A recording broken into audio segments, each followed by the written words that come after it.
புதுச்சேரியில் வீட்டின் அருகே விளையாடிக் கொண்டிருந்த 9 வயது சிறுமி பாலியல் வன்கொடுமை செய்யப்பட்டு உடல் கால்வாயில் வீசப்பட்டுள்ள சம்பவம் கடும் அதிர்ச்சியை ஏற்படுத்தியுள்ளது. இன்னைக்கு சோசியல் மீடியா ஓபன் பண்ணாலே குழந்தைகள் மீதான பாலியல் வன்கொடுமைகள், ஜீவராசிகள் மீதான சித்திரவதை, போதை கலாச்சாரம், இப்படி சமூகம் எதை நோக்கி போய்கிட்டு இருக்குன்னே தெரியலங்க. இதெல்லாம் விட பள்ளிக்கூடத்திலே குழந்தைகளுக்கு பாதுகாப்பு இல்லாம போயிடுச்சு.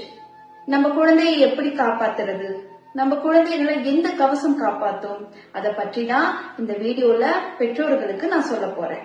சட்டங்களும் தண்டனைகளும் ஒரு புறம் இருக்கட்டும், குழந்தைகளை எது காப்பாற்றும்? குழந்தைகளை காப்பாற்ற ஒரு கவசம் இருக்கு, அதன் பெயர் தியானம்.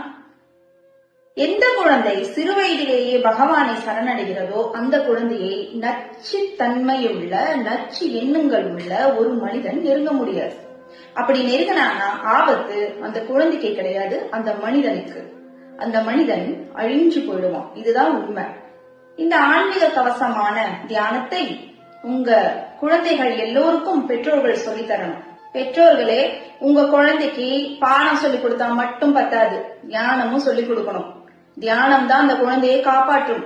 நீங்க இன்னைக்கு போடக்கூடிய விதை நாளைக்கு வளர்ந்து விருட்சமாகும். நீங்க செய்யக்கூடிய கடமைகளில், அதாவது உங்கள் பிள்ளைகளுக்கு நீங்கள் செய்யக்கூடிய கடமைகளில் முக்கியமான கட்டாய கடமை இதுதான்.